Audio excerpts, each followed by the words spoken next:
Kisah mistis ini terjadi di sebuah desa terpencil di pesisir Banten.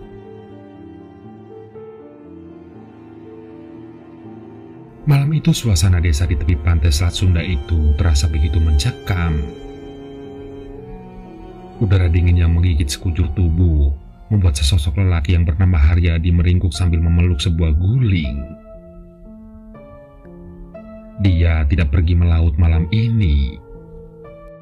Dia merasa badannya kurang enak, seperti akan didera sakit.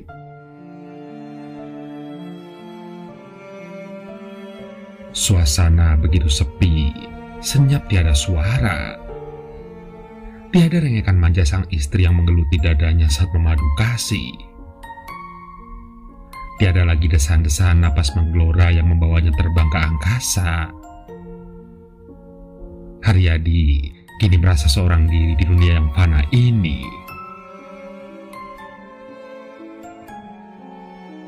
Entah mengapa, malam yang semakin larut membuat Haryadi semakin tersiksa oleh rasa sepi. Sayup-sayup suara jangkrik dan binatang malam di kejauhan sana seolah menertawakan kesunyian dirinya. Ingin dia berteriak, mengumpat dan memaki. Tetapi kepada siapa umpatan dan makian itu harus ditujukan? Lagi pula, semua yang terjadi memang akibat usulnya yang edan, bahkan nyaris tidak berperasaan. Dan malam ini adalah malam yang dijanjikan almarhumah istrinya agar dia menemuinya di tanah pekuburan.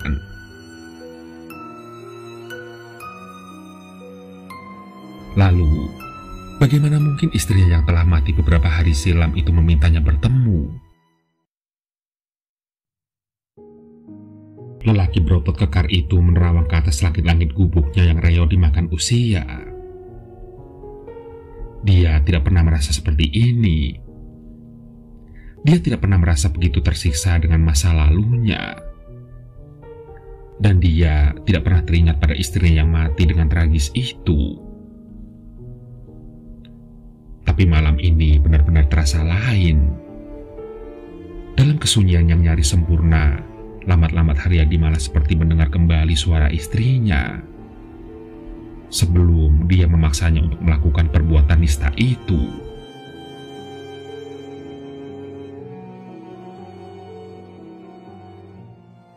Bila anak kita lahir, apa yang Akang inginkan dariku? Tanya istrinya. Haryadi tidak lekas menjawab. Hatinya tengah dipermainkan oleh suatu keinginan yang aneh. Sulastri istriku, ada sesuatu yang ingin aku sampaikan kepadamu, katanya saat itu. Sulastri memandangi suaminya dengan bola matanya yang penuh dengan kemurnian cinta. Dia pasrah dan begitu tulus menyayangi Haryadi, pria yang telah berhasil merebut cintanya. Dia bahkan rela meninggalkan orang-orang yang dikasihinya demi cintanya yang tulus. Dia tidak peduli dengan segala hujatan dan ultimatum dari kedua orang tuanya. Sulastri sama sekali tidak mengira bahwa lelaki yang digila-gilakannya itu kelak justru akan menjatuhkan vonis kematian atas dirinya.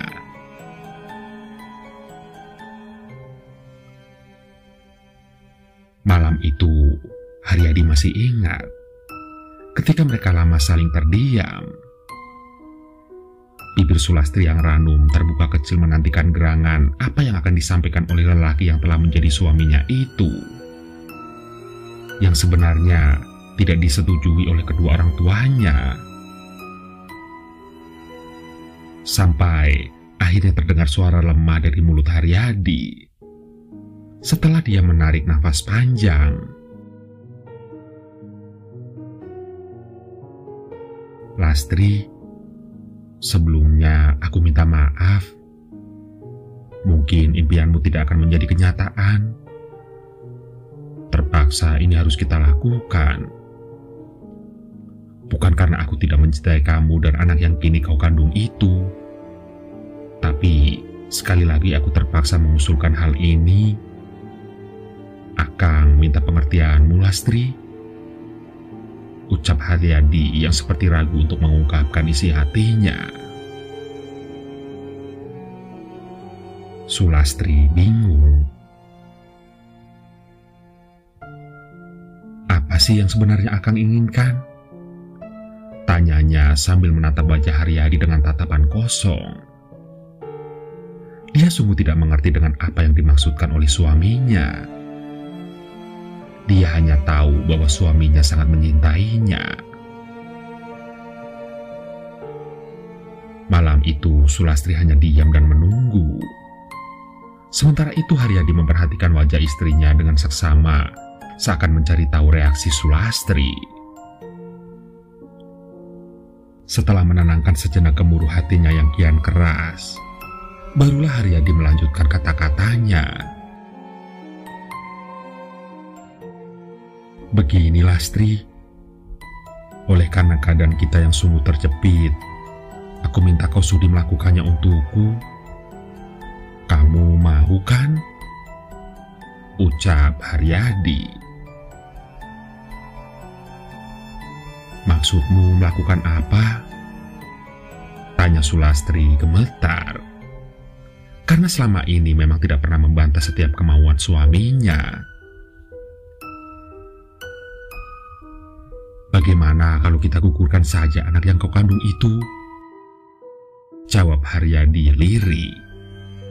Seakan dia sendiri penuh keraguan untuk mengusulkan ide gila itu. "Kakang."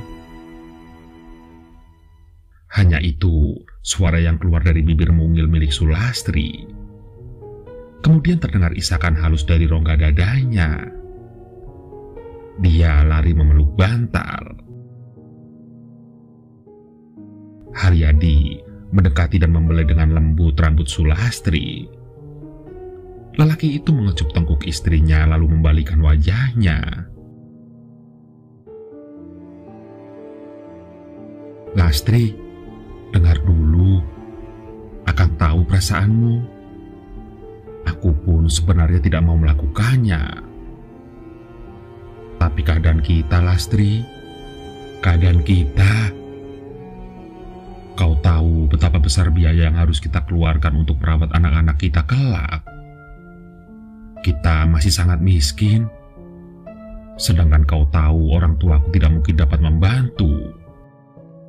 Keadaan mereka hampir tidak berbeda dengan kita. Sementara orang tuamu jelas masih memusuhi kita," tutur Haryadi dengan suara parau. "Lastri, bukankah lebih berdosa bila kita tidak mampu merawat anak kita kelak? Nanti setelah keuangan kita sudah memungkinkan, kita bisa memiliki selusin anak," tegasnya. Haryadi sengaja menekan kata selusin anak untuk menunjukkan perasaannya sendiri yang sesungguhnya penuh dengan ketakutan. Dia melihat ke atas dan merasa Tuhan amat murka atas tindakannya. Namun di pihak lain, iblis terus membakar hatinya agar Haryadi lebih mengeraskan tekad jahatnya. Hingga pada akhirnya Sulastri terbius oleh bujuk rayu suaminya. Meski ada rasa khawatir dengan kandungannya yang telah berusia 4 bulan itu, tapi dia tidak kuasa berbuat apa-apa. Dia tak mampu melawan kehendak suaminya yang takut menghadapi kenyataan. Iya, sebagai kepala rumah tangga yang tak memiliki pekerjaan tetap, Haryadi tiba-tiba memang menjadi seorang pengecut.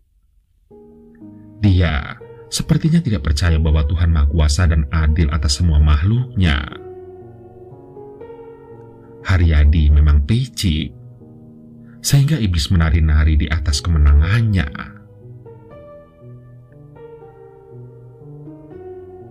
Tiga bulan silam, pagi-pagi sekali, Haryadi mengajak Sulastri pergi ke rumah seorang dukun yang terkenal. Setelah sepasang suami istri itu mengutarakan maksud kedatangannya, sang dukun menyodorkan semacam ramuan yang harus diminum Sulastri agar kandungannya keluar sebelum saatnya. Dan walaupun rasanya sangat pahit dan sepet, Sulastri tetap memaksakan diri untuk meminumnya. Benar saja, tanpa memerlukan waktu lama, ramuan itu langsung bereaksi. Perutnya terasa mulas dan sakit luar biasa. Ingin dia menjerit, tapi dengan sekuat tenaga ditahannya. Sementara itu, sang dukun terus memijat perutnya ke atas dan ke bawah.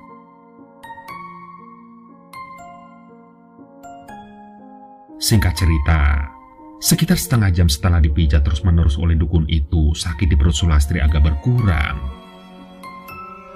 Sebelum sang dukun mengizinkan mereka pulang, Sulastri disodori ramuan yang harus diminumnya lagi di rumah. Namun, ketika hari itu baru saja sampai di rumah, Sulastri kembali merasakan kesakitan yang luar biasa. Walau berusaha menahan, tapi erangannya makin lama makin melengking tinggi. Melihat keadaan istrinya yang begitu rupa, Haryadi tentu saja menjadi sangat cemas. Cukup lama Sulastri bergulat dengan kesakitannya. Sedangkan Haryadi hanya bisa bingung tanpa tahu apa yang harus dilakukan.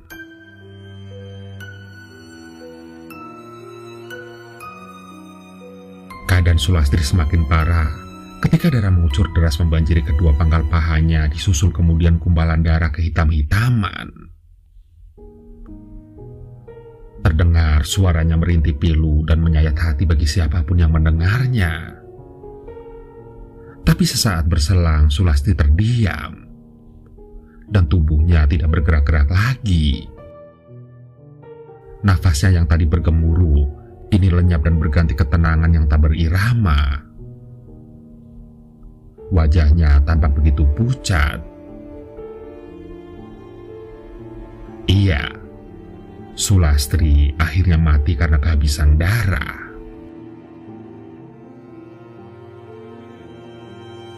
Melihat peristiwa tragis itu, spontan Haryadi terpekik sambil mengguncang-guncang tubuh istrinya. Dia menjerit-jerit memanggil nama istrinya, tapi Sulastri tetap terbujur kaku di tempatnya. Haryadi merasa sangat menyesal dan berdosa. Dia merasa telah membunuh istrinya sendiri. Dalam hati, Haryadi mengutuk dirinya sendiri, tapi penyesalannya memang tiada berguna lagi.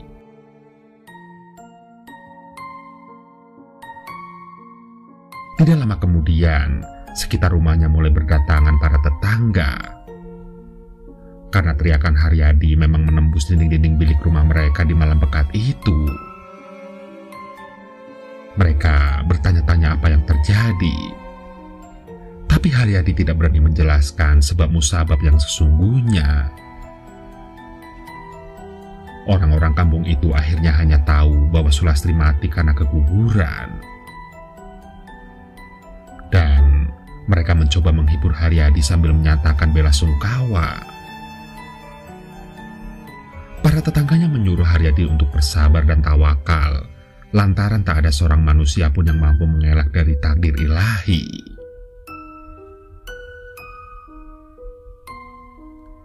Malam itu, beberapa hari setelah istrinya meninggal, seorang lelaki bernama Hasan datang ke rumah Haryadi. Wajahnya tampak begitu pias, seakan memendam ketakutan yang luar biasa. Dengan napas tersengal-sengal, dia memanggil-manggil Haryadi. "Ada apa deh, Hasan?" tanya Haryadi sedikit kaget. Dengan terbata-bata, Hasan menceritakan apa yang baru saja dialaminya. Pemuda itu baru saja melihat sosok Sulastri di kegelapan ujung jalan desa. Bahkan almarhumah istri Haryadi tersebut sempat berpesan kepada Hasan agar Haryadi menemuinya di tanah pemakaman pada esok malam.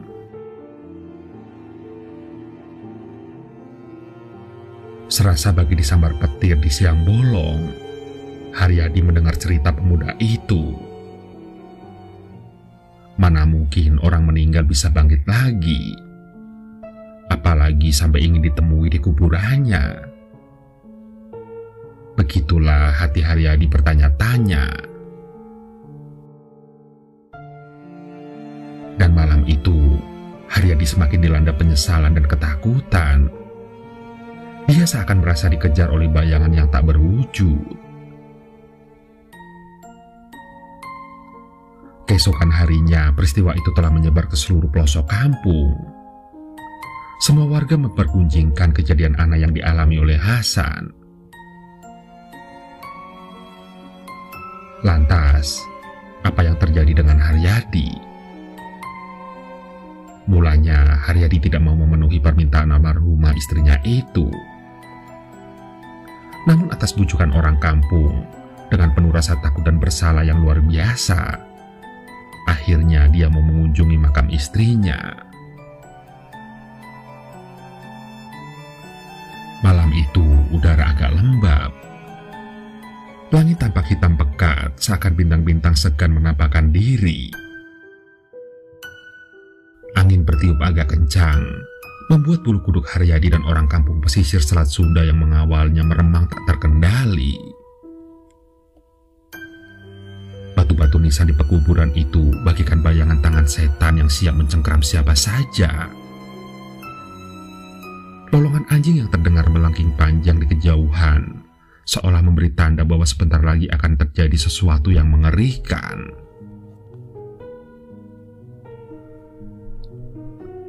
Dengan penerangan obor, orang kampung mengantarkan Haryadi ke pemakaman Sulastri. Dari jarak sekitar 3 meter, mereka melepaskan Haryadi yang dengan kaki gemetar terus mendekati makam istrinya. Langkah Haryadi gemetaran karena diliputi rasa takut dan sesal yang amat dalam. Api yang dibawanya bergerak lemah ke kiri dan ke kanan. Tertiup angin yang terasa lebih kencang. Sementara itu, lolongan anjing kian jelas memecah kesunyian malam seperti memberi isyarat maut bagi Haryadi. Sewaktu kaki Haryadi telah menginjak ujung makam, tiba-tiba tampak asap putih muncul dari kepala makam. Asap itu mulanya tipis saja, tapi kian lama kian menggumpal jelas. Dan beberapa detik berselang, dari gumpalan asap tebal itu menjelma sosok Sulastri. Dia berdiri dengan wajah sangat muram. Dia memandang Haryadi dengan mata penuh penyesalan dan pengharapan. Kemudian terdengar suaranya yang halus dan lirih. "Kang, Lastri tidak tahan oleh asap kubur yang kini ku alami. Lastri minta pengertian Akang. Lastri mohon agar Akang mau menemani Lastri untuk sama-sama merasakan penderitaan yang aku rasakan. Aku tidak sanggup menanggungnya seorang diri, Kang. Bukankah dulu Akang pernah berjanji mau merasakan suka dan duka bersamaku? Mau kan, Kang?" ucapnya. Darah yang mengalir di tubuh Haryadi seolah berhenti seketika. Dia diam tidak bersuara. Dia merasa tidak mungkin mengabulkan pengharapan almarhumah istrinya. Sebenarnya, seperti itulah dulu perasaan Sulastri tatkala dituntut mengabulkan permintaan Haryadi untuk menggugurkan kandungannya.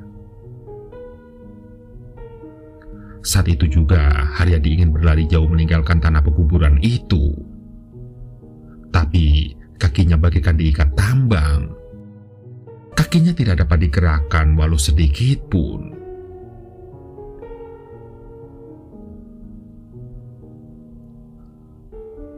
Orang-orang kampung sebenarnya ingin menolong Haryadi.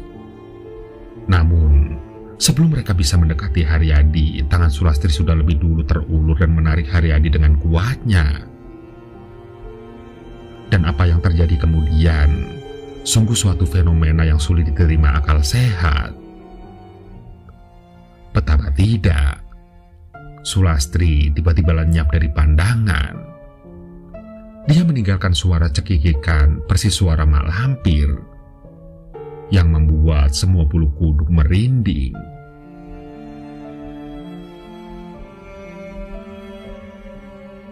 Saat orang-orang mendekati tubuh Haryadi yang terkulai di kaki batu nisan Sulastri, ternyata laki-laki itu sudah tidak bernyawa lagi. Sayup-sayup mereka masih sempat mendengar suara nyaring tawa Sulastri di kejauhan. Malam itu terasa bagai malam yang amat panjang bagi penduduk kampung di pesisir Selat Sunda itu. Lolongan anjing yang bersaut-sautan ditingkahi suara angin di area pekuburan itu, seolah mengiringi kepergian Haryadi yang dicabut nyawanya oleh almarhumah istrinya sendiri. Barangkali memang demikian adanya. Siapa yang berbuat pasti akan menuai hasilnya. Semoga kita dapat memetik hikmah dari kisah mistis yang sangat aneh ini.